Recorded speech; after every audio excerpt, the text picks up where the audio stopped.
Good morning, all of you. Today, I, Chavi Gupta, welcome you all in this session. After exams, this is your first session. I hope your exams were going very well. Now it's time to continue our topic for the completion of the syllabus. That is the science topic. We will continue. That is our coal and petroleum. So before that, what is coal and petroleum? We need to understand what is a resource. What is a resource everything available to us in our environment. जो भी चीज़ हमें environment में available है and हम उसे use करें ताकि हम अपनी नीड्स को पूरा कर सकें, that is known as resource. But to classify something as a resource we need that it should be accessible, सबके पास हो, इकोनॉमिकली फिजिबल हो, ना तो ज़्यादा कॉस्टली हो, एंड कल्चरली एक्सेप्टेबल, सबको एक्सेप्ट किया, सब एक्सेप्ट कर सके. That will be classified as a resource only. So what are the examples like minerals, forest, fossil fuels, etc. are your resources.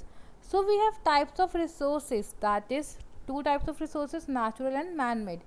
In natural we have exhaustible and inexhaustible resources. Just a quick recap, what is a natural resource? Natural resources are those resources that are obtained from nature like sunlight, air, water. Man-made are those resources that are made by human beings for their use. Like हमने fibre बनाया, like हमने synthetic clothes बनाए, that is a man made resource. Next, अब आपका types of natural resource exhaustible and inexhaustible, इसके बारे में भी हम डिटेल में स्टडी कर रहे हैं. Now this is a flow chart which means resources are renewable and non renewable. That is जो रिन्यू हो सके and that one that is non renewable. Means ये टाइप्स आपके नेचुरल रिसोर्सेज के ही, डोंट वरी अबाउट दैट. आपके natural resources के ही टाइप्स हैं, बट नेचुरल रिसोर्सेज में आपके पास दो तरह के रिसोर्स होते हैं, एग्जॉस्टिबल एंड इनएग्जॉस्टिबल. जो एग्जॉस्ट होके ख़त्म हो जाए that is non renewable. Renewable जो कभी ख़त्म ना हो, like your solar energy, air, wind, water, tides flowing, soil and plants, these are inexhaustible renewable resources. So inexhaustible natural resources को हम रिन्यूएबल रिसोर्सेज भी बोलते हैं. Now next is non renewable resources, that is exhaustible. Exhaust जो खत्म हो जाए, natural जो हमें नेचर से तो मिल रहे हैं बट वो एक टाइम के बाद ख़त्म हो जाएंगे, like your fossil fuels, oil, coal, natural gas, minerals, iron, copper, aluminium, salt, phosphorus, ये सब आपके ख़त्म हो जाएंगे. So this chapter deals with the natural resources which are exhaustible in nature, that is fossil fuels, oil, coal and natural gas. Now what are natural resources? Are the resources that are provided by the earth, example air, water, sunlight, coal and petroleum. Okay, now the next one is inexhaustible. दो types पढ़े थे हमने, that is inexhaustible and exhaustible. So inexhaustible resources are the resources that are present in unlimited quantity in nature, example sunlight and wind. And exhaustible जो limited quantity में, like your fossil fuels, coal, petroleum and your natural gas. Now अब बात आती है what is fossil fuels. Before that I just want to know कि हमने जब combustion and flame पढ़ा था वहाँ पर हमने फ्यूल की बात की थी. So what is a fuel? Fuel क्या था? कोई भी ऐसा सब्सटेंस जो बर्न होने के बाद आपको हीट एनर्जी प्रोड्यूस करे, लाइटनिंग प्रोड्यूस करे, fine, that is a fuel. But fossil fuels क्या होते हैं? ऐसे रिसोर्सेज, ऐसे एग्जॉस्टिबल रिसोर्सेज जिसको यूज़ करने के बाद हमें हीट एनर्जी तो मिल रही है बट वो हमें डेड एंड डिकेइंग मैटर से ऑब्टेन किया जा रहा है, that is known as fossil fuel. Like coal, natural gas and petroleum, burn होने के बाद हमें एनर्जी मिल रही है, हमारे इंजन्स वर्क कर रहे हैं, लाइक व्हीकल्स के इंजन वर्क कर रहे हैं, स्टीम ट्रेन्स के इंजन्स वर्क कर रहे हैं कोल यूज़ करने के बाद. बट वो बर्न वो आए कहाँ से? फॉसिल से आए. फॉसिल्स मीन्स जो डेड एंड डिकेइंग मैटर था हमारा बहुत टाइम तक अर्थ क्रस्ट में, अर्थ के लेयर्स में डिपॉजिट हो गया था एंड वो प्रेशर की वजह से, टेम्परेचर चेंजेस की वजह से वो कन्वर्ट हो गया फॉसिल्स के अंदर, वो कन्वर्ट हुआ कोल के अंदर, पेट्रोल के अंदर, नेचुरल गैस के अंदर, that is a fossil fuels. But उनको बर्न किया तो उससे हमें एनर्जी मिली, so it is known as fossil fuel. So fossil fuels are the exhaustible resources that are formed from the decomposition of dead organic matter. Example coal, natural gas. Now अब हमने fossil fuels के बारे में बात कर रहे हैं. तो पहला fossil fuel है हमारा coal, then petroleum and then natural gas. तो हम इनकी प्रिपरेशंस पढ़ेंगे, कैसे प्रिपेयर किए जाते हैं, इनके यूजेस क्या हैं एंड इनको कैसे प्रिजर्व करना चाहिए एंड इनके कौन कौन से प्रोडक्ट्स हमें मिलते हैं. Now first is coal. कोल क्या होता है? एक ब्लैक कलर का फॉसिल फ्यूल है, आप सबको पता है कोल क्या होता है, which is extracted from the ground and is use as a fuel for different purposes. Class अगर किसी को नहीं पता कोल क्या होता है तो मैं आपको बता देती हूँ। आपने बेसिकली मैरिज वगैरह में आपने देखा होगा, वहाँ पे एक पनीर टिक्के की स्टॉल लगी होती है ना, उस पर कुछ रेड कलर का सब्सटेंस बर्न, ब्लैक कलर का सब्सटेंस रेड कलर का फ्लेम दे रहा होता है, that is your coal. Okay, so coal is a black coloured fossil fuel which is extracted from the ground. Black colour का होता है, फॉसिल फ्यूल है, ग्राउंड से निकालते हैं एंड अलग अलग पर्पसेस के लिए यूज़ करते हैं। थर्ड थिंग इज़ कि आपका जो कोल होता है वो सिर्फ प्लांट से मिलता है। क्लियर है? डेड प्लांट्स की जब प्लांट्स बरी कर जाते हैं आपस में, मतलब लेयर्स में जब डिपॉजिट हो जाते हैं प्लांट्स, तो वो आपका कोल में कन्वर्ट होते हैं। अभी बताते हैं हम कैसे। अंडर तो next is formation of coal under high pressure and temperature the dead vegetation gets converted into coal. This process is called carbonisation. जब हाई प्रेशर होता है, टेम्परेचर होता है, आपको पता है प्रेशर बहुत ज़्यादा है, दैट इज़ इन्वायरमेंट में प्रेशर बहुत ज़्यादा क्रिएट हो रहा है, टेम्परेचर इंक्रीज़ कर रहा है, डिक्रीज़ कर रहा है, उसकी वजह से फ्लक्चुएशंस आ रहे हैं। तो जो आपकी डेड वेजिटेशन, जो प्लांट्स मर चुके हैं, उनके ऊपर प्रेशर का इफेक्ट आ रहा है, टेम्परेचर का इफेक्ट आ रहा है, तो उसके ऊपर एक एक लेयर डिपॉजिट होनी स्टार्ट हो गई है, that leads to the coal formation and this is known as carbonisation. See this diagram, आपको इस डायग्राम में बहुत क्लियरली दिख रहा होगा कि यहाँ पे आपके लेयर्स डिपॉजिट हो रही हैं, अलग अलग लेयर्स आ रहे हैं, किसी में डार्क ग्रीन कलर है, किसी में लाइट ग्रीन कलर्स हैं, आपको प्लांट्स डिकम्पोज हो रहे हैं, दब रहे हैं लेयर के अंदर। सो अल्टीमेटली क्या हो रहा है आपका क्लास, यहाँ पे जब ये डिकम्पोजिशन हो रहा है एंड सी यहाँ पे सिर्फ आपका प्लांट्स दिखाया जा रहा है। सो कोल की फॉर्मेशन में सिर्फ प्लांट्स रोल प्ले करते हैं, एनिमल्स रोल प्ले नहीं करते हैं। Okay, now you can see in this diagram, इस वाले डायग्राम में लेयर्स दबती जा रही हैं। फाइन, ये लेयर्स क्या कर रही हैं, और ज़्यादा प्रेशर आएगा, अभी थोड़ी सी कंप्रेस हुई है, देन और ज़्यादा प्रेशर आएगा, और ज़्यादा कंप्रेस होएगी, और प्रेशर बढ़ा तो और ज़्यादा प्रेस हो गई, और प्रेशर बढ़ा और कंप्रेस हो गई, अल्टीमेटली प्रेस हो गई कि लास्ट वैरायटी ऑफ कोल देती है हमें, that is anthracite. Clear? This is how the coal is being formed. So जो आपको यहाँ पे पीट, लिग्नाइट, सब बिटुमिनस, बिटुमिनस, एंथ्रासाइट लिखा हुआ है, these are the varieties of coal जो आपको टाइम टू टाइम ऑब्टेन होती हैं। Okay, now this is a diagram how the coal is being formed. Now before that, अभी हमने इस डायग्राम में देखा कि पीट, लिग्नाइट, कोल या बिटुमिनस एंड सब बिटुमिनस, ये क्या है आपके वेराइटीज ऑफ कोल हैं, टाइप्स ऑफ कोल हैं। So the first one is your anthracite, जो सबसे लास्ट में ऑब्टेन हुआ, that is your anthracite. This is the best variety of coal because वो बहुत ज़्यादा हार्ड होती है, लेस शाइनी होती है, एंड ब्लैक कलर की बिल्कुल ब्लैक लस्टरस कोल होती है, हार्ड कोल होती है। इसके अंदर कोई भी अनबर्न सब्सटेंस नहीं होता, मीन्स कोई भी ऐसा सब्सटेंस नहीं होता जो ज़्यादा रिएक्टिव हो, मतलब कम रिएक्टिव सब्सटेंस अवेलेबल होता है इसके अंदर, वाटर कंटेंट सबसे कम होता है एंड बहुत ज़्यादा high amount of calorific value generate करता है ये। So anthracite is the highest rank of coal, best variety of coal होती है, hard brittle black lustrous coal, refer to as a hard coal containing high percentage of fixed carbon. Carbon content ज़्यादा होगा, moisture content कम होगा, and volatile material सबसे कम होगा इसमें। Now the next one is bituminous. Bituminous means कि थोड़ा कम pressure मिला तो वो बिटुमिनस में कन्वर्ट होकर है कि मिडिल रैंक कोल है, बिटवीन सब बिटुमिनस एंड एंथ्रासाइट के बीच में आती है। Most common type of coal है जो इलेक्ट्रिसिटी जनरेशन में आप यूज़ करते हो, जहाँ से आप इलेक्ट्रिसिटी प्रोड्यूस कराते हो। नेक्स्ट सब बिटुमिनस कोल है, ब्लैक इन कलर है एंड डल है। Okay, next is lignite. Lignite coal क्या है, ब्राउन कलर की कोल होती है, you can see in the diagram. Lignite में आपको ब्राउन कलर की कोल दिख रही है, ठीक, ब्राउन कलर की कोल होती है, लोएस्ट ग्रेड होता है with least concentration of carbon, इसके अंदर कार्बन कंटेंट सबसे कम होता है। बट उससे भी नीचे आपकी आती है पीट, यू कैन सी पीट। पीट में कोई भी चीज़ ढंग से कंप्रेस नहीं हुई हुई है। फाइन, ये तो वेरी फर्स्ट स्टेज होती है जो कोल फॉर्मेशन में हेल्प करती है, एंड इसमें कोई भी कंपाउंड ढंग से डिकम्पोज नहीं होता, तो इसमें लीस्ट कार्बन कंटेंट होता है as compare to lignite also. So these are the varieties of coal. Next is products obtain from coal. अब हमने कोल की वैरायटीज़ पढ़ ली।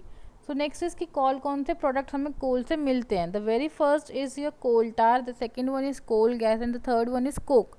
कोल टार क्या होता है, एक ब्लैक कलर का थिक लिक्विड होता है, सबसे जनरल ऑब्जर्वेशन, जब भी सड़क बनती है, रोड्स बनती है, रोड फॉर्मेशन होती है, तो उस रोड फॉर्मेशन में क्या होता है आपका, एक ब्लैक कलर का लिक्विड डालते हैं, that black colour liquid is a coal tar, ठीक है.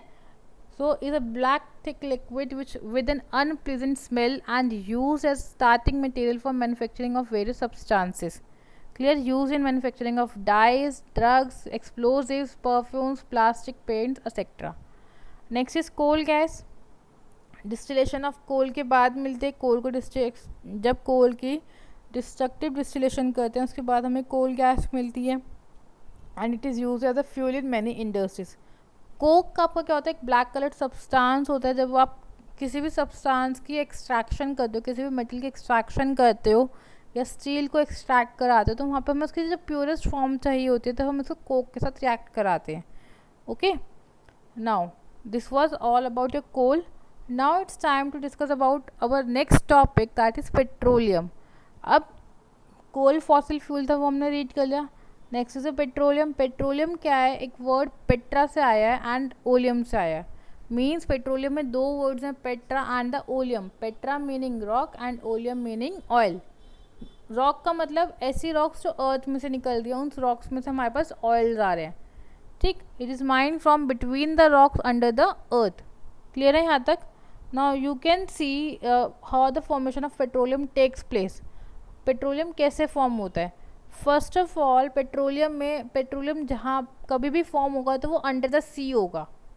सेकेंडली, अंडर द सी में क्या होगा, सी में जितने भी प्लांट्स एंड एनिमल्स की वेजिटेशंस होंगी वो डिकम्पोज होंगी, वो सड़ गल जाएंगी, वो आपके एक लेयर के ऊपर दूसरी लेयर के ऊपर डिपॉजिट होना स्टार्ट करेंगी, but under the sea and इसमें काफ़ी ईयर्स लग जाते हैं. So it is formed by the decomposition of the remains of tiny plants and animals buried under the sea million years ago.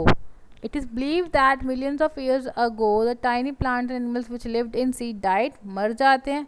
Their dead bodies sank to the bottom of the sea. sea के नीचे deposit हो जाती है, नीचे बैठ जाती है and were soon covered with mud. उन पे पर एक मड की लेयर, सैंड की लेयर आ जाती है एंड देन उसके ऊपर सेकेंड लेयर आती है. देन ऐसे मड और सैंड आता है, वो कन्वर्ट हो जाती है, एक लेयर फॉर्मेशन चलती चली जाती है आपके एंड से पेट्रोलियम फॉर्म हो जाता है. So this is a diagram of the extraction of petroleum, कि पेट्रोल बन गया एंड पेट्रोल फॉर्म होने के बाद आपको कैसे एक्सट्रैक्ट करना है. You can see a reservoir, water, oil, gas and then impervious rocks. So impervious rocks और रिजर्वायर के बीच में आपको एक ऑयल मिलता है एंड दैट ऑयल हम लोग वेल्स के थ्रू बाहर निकाल लेते हैं. आपको दिख रहे हैं ट्यूब्स, इन ट्यूब्स के थ्रू हम लोग अपना क्या करते हैं, पेट्रोलियम बाहर निकालते हैं. And the one is your gas. This gas is your natural gas. ठीक है. नाउ आपको पता है कि ऑयल हमेशा वाटर के ऊपर फ्लोट करता है, तो ये ऑयल वाटर के ऊपर फ्लोट कर रहा है आपका, आपने वेल्स के थ्रू इनको बाहर निकाले. सेम वे में अपने गैस को बाहर निकाले, that gas is natural gas. तो कहीं कहीं पे आपको पेट्रोलियम मिलता है, कहीं कहीं पे आपको गैस मिलती है. फाइन. सो आपने देखा कि पेट्रोलियम फॉर्म हो गया, पेट्रोलियम आपने निकाल लिया, बट आपको पता है कि पेट्रोलियम आपका क्रूड कंपाउंड है. मीन्स इसके अंदर जब आप इसे फ्रैक्शनल डिस्टिलेशन करते हो, उसको रिफाइन करते हो, प्यूरिफाई करते हो, तो उसके पास हमें अलग अलग प्रोडक्ट्स मिलते हैं. लाइक आपका वैक्स, गैसोलीन, कैरोसिन, डीजल, ये सब हमें कहाँ से मिलता है, पेट्रोलियम से मिलते हैं. सो हमें पेट्रोलियम को रिफाइन करना पड़ रहा है ना, सेपरेट करना पड़ रहा है, अलग अलग पार्ट्स में डिस्ट्रीब्यूट करना पड़ रहा है. That is known as refining of petroleum. The process of separating crude petroleum oil into more useful fractions, अलग अलग पार्ट्स में डिस्ट्रीब्यूट कर रहे हैं, is called refining. So refining जहाँ पे होगी उसे ऑयल रिफाइनरी बोलते हैं. अब इस रिफाइनरी में क्या होता है, आपके पास एक फ्रैक्शनल डिस्टिलेशन होता है. See, this is your fractional distillation. इसमें आपको टेम्परेचर डिफरेंस दिख रहा है, 400 degree Celsius, 370 degree Celsius, 300 degree Celsius, 200 degree Celsius, 150 degree Celsius. So that is your fractionating column, जिसमें हम फ्रैक्शनल डिस्टिलेशन करते हैं. उसमें क्या होता है, आपके पास अलग अलग टेम्परेचर मेंटेन्ड होता है, उस अलग अलग टेम्परेचर पे आपका अलग अलग कंपोनेंट सेपरेट हो जाता है. लाइक 400 पे आपका लुब्रिकेटिंग ऑयल सेपरेट हो गया, पैराफिन वैक्स हो गया, 370 पे आपको फ्यूल ऑयल आ गया, 300 पे डीजल ऑयल निकल गया, 200 पे कैरोसिन निकल गया, 150 पे गैसोलीन निकल गया. ऐसे ही हमने क्रूड ऑयल सप्लाई किया, देन अलग अलग टेम्परेचर पे अलग अलग सब्सटेंसेस बाहर निकलते हैं. This is known as refining of petroleum and it is done in fractionating column. या इसको हम क्या बोलते हैं, fractional distillation. So oil refining और fractional distillation is the process of separating liquids with different boiling points at different temperature using fractional columns.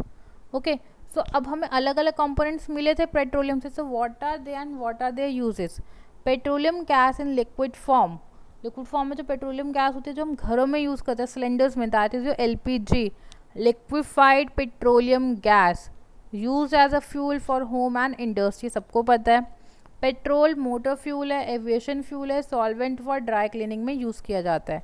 Kerosene stoves में use किया जाता है, लैम्प्स में, जेट एयरक्राफ्ट में यूज़ किया जाता है. डीजल हैवी मोटर व्हीकल्स या इलेक्ट्रिक जनरेटर्स में यूज़ किया जाता है.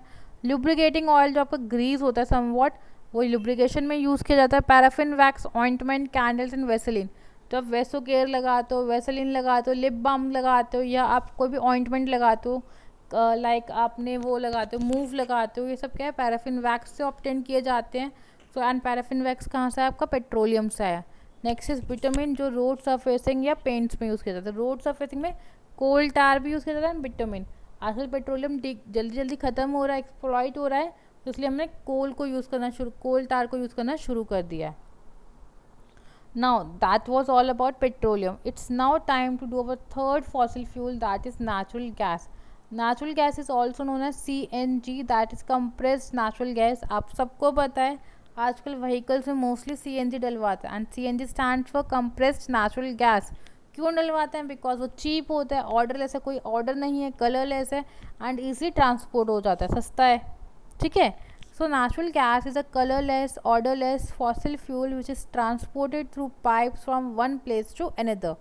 CNG is known as best fuel. क्यों? क्योंकि वो cheap and easily available and cleaner fuel है. What do you mean by cleaner fuel? Cleaner fuel का मतलब क्या होता है क्लास, कि वो बर्न होने के बाद कोई भी हार्मफुल सब्सटेंसेस नहीं देता. अगर आपका पेट्रोल एंड डीजल है, जैसा पेट्रोल एंड डीजल यूज़ करते हो या कोल यूज़ करते हो, वो बर्न होने के बाद कुछ हार्मफुल सब्सटेंसेस देता है अगर वो कम्प्लीटली बर्न ना हो. ठीक है. बट CNG, अगर CNG क्या होता है, प्रॉपरली बर्न होता है, that's what is known as cleaner fuel, and CNG stand for compressed natural gas. अब CNG कहाँ कहाँ मिलता है? बेसिकली त्रिपुरा, जहाँ पे वाटर बॉडीज होंगी वहाँ पे पेट्रोल मिलेगा, एंड पेट्रोल मिलेगा तो वहाँ पे CNG गैस भी मिलेगी. That is Tripura, Rajasthan, Maharashtra, Tamil Nadu and Andhra Pradesh. Now what are the advantages? Cleaner fuel है, लेस पॉल्यूशन क्रिएट करता है, and can be easily use for burning directly. So that was all about our CNG. So अब हमें fossil fuels के बारे में पढ़ रहे हैं, but we need to conserve fossil fuel. हमें अपने फॉसिल फ्यूल को कंजर्व करने की ज़रूरत है. क्यों? क्योंकि अवेलेबिलिटी कम हो गई है, यूसेज ज़्यादा हो गया, कंजप्शन बढ़ रहा है. क्यों? क्योंकि पॉपुलेशन बढ़ रही है. तो पॉपुलेशन की वजह से सब कुछ इनडायरेक्टली इफेक्ट हो रहा है. पॉपुलेशन इंक्रीज हुई, कंजप्शन बढ़ी तो अवेलेबिलिटी कम हो गया, and that leads to the increase in the prices of the petrol, diesel and CNG. Clear है? तो how we can conserve the fuel. हम फ्यूल को कैसे कंजर्व करेंगे? या तो आप अपनी स्पीड व्हीकल की कांस्टेंट मेंटेन रखें, लाइक 60 पे मेंटेन रहो, 70 को मेंटेन रहो. बिकॉज अगर बार बार आप स्पीड को फ्लक्चुएट करते हैं तो अल्टीमेटली वो इंजन पे प्रेशर पड़ता है, एंड इंजन क्या करेगा? ऑयल लेगा. सो ऑयल लेगा तो अल्टीमेटली आपका फ्यूल ज़्यादा यूज़ होगा. That's why it is suppose for you that you should drive at a constant और moderate speed as far as possible. Next, अगर आप रेड लाइट्स पे खड़े हैं या आपको कहीं पे वेट करना पड़ रहा है, instant of keeping the engine on, you can switch off the engine. जिससे आपका फ्यूल का कंजप्शन बच जाएगा. नेक्स्ट, टायर प्रेशर चेक करो, बिकॉज अगर टायर प्रेशर सही नहीं होगा तो अल्टीमेटली क्या होगा, आपके व्हीकल को ज़्यादा लोड उठाना पड़ेगा आगे तक जाने के लिए. रेगुलर मेंटेनेंस रखो आपके व्हीकल की. इस पॉइंट का मतलब क्या है? Ensure regular maintenance of the vehicle. That आपने देखा होगा जो कार्स पुरानी हो जाती है उनके पीछे उनके स्मोक एग्जॉस्ट से ब्लैक कलर का स्मोक आना शुरू हो जाता है. दैट मीन्स कि आपका कार्बन, तो आपका पेट्रोल या डीजल है वो प्रॉपरली बर्न नहीं हो रहा. सो अगर आप प्रॉपरली सर्विसिंग कराते हैं तो उसको क्लीन करते हैं, अनबर्न कार्बन को रिमूव करते हैं, जिससे आपका पेट्रोल और डीजल प्रॉपरली बर्न होए. दैट्स वाई आपको रेगुलरली सर्विसेज करानी चाहिए अपने व्हीकल्स की. So what we have studied is types of resources, coal, petroleum and natural gas. So there are some questions that you need to answer. What is the basic difference between fuel and fossil fuel? What is the best variety of coal? Expand LPG and where it is used. So these are the questions that you need to answer. I hope this chapter is clear to you, and if you have any doubt, please contact me. And class 8, please be regular in your live classes now. Okay, that's all for today. Thank you and have a nice day.